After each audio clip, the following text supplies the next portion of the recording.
Општините и понатаму должат на сите страни. Некои имаат заостанати долгови од пред 30 години, а во меѓувреме прават и нови.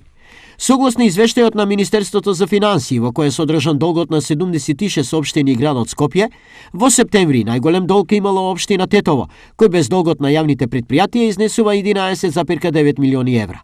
По неја се општина Охрид со долг од 6,7, општина Гостивар со 5,4 милиони евра, општина Карпош со 4,1, Делчево и Струга со над 3 милиони евра, а слична е состојбата и во другите општини.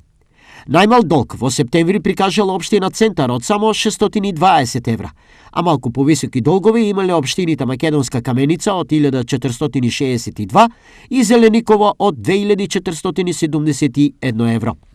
Од друга страна, општините Сарај, Штип и Дебарца долг во септември книговодствено немаат прикажано. Иако долговите за општините се статус кво состојба веќе долго време, има и позитивни случаи кои даваат поинаква слика за работењето и однесувањето на првите луѓе. Општина Куманово, која пред 4 години беше меѓу трите најголеми должници, во септември имала долг од само 85.285 евра, кој, како што вели низиниот прв човек, е сервисиран и има доволно пари да се покријат долговите со следниот буџет.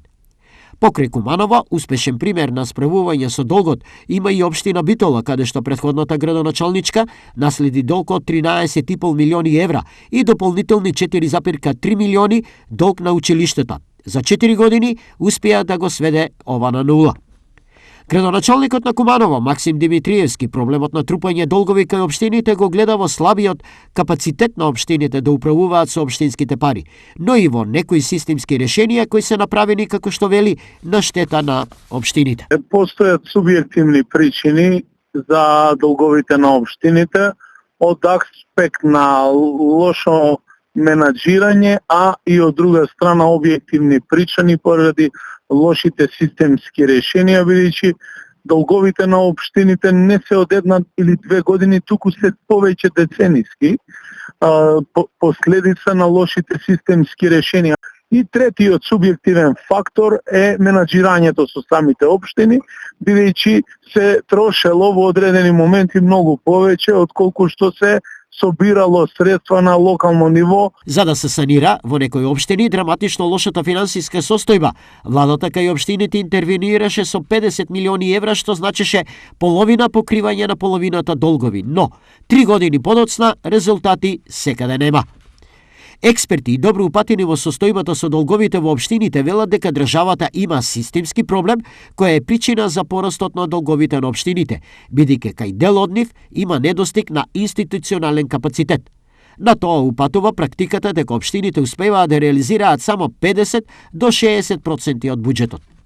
Познато е дека општините со децении се борат со долгови. Од тоа колку градоначалниците успеале да го намалат за период од 4 години и дали успеале да реализираат нови проекти, зависи и нивната успешност, коментираат економистите. Според нив, потребно е градоначалниците да го усогласат буџетот на приходите, кои ги остваруваат во текот на годината, а расходите да ги распределат многу рационално. Општината подитно да се ангажира да си ги наплаќа своите приходи по сите основи, а тука пред се мислиме на даноците, таксите и така натаму. Па и глоби, веројатно и тоа е еден од изворите на финансирање. Значи, општината мора да се грижи да си ги наплаќа своите приходи, еве пред се зборуваме за фирмите комунални такси, граѓаните имаат даноци на имот, имаат други давачки кои што можеби поради неажурност на општината со време и застаруваат. Така да општината, она што го изработила, треба да си го наплати. Пред 4 години, долгот на 80 општини изнесуваше околу 100 милиони евра. Најзадолжителните 20 општини имаат долг од над 48 милиони евра, без долгот на јавните предпријатија во нивна надлежност. Тие беа со блокирана сметка по една и повеќе години.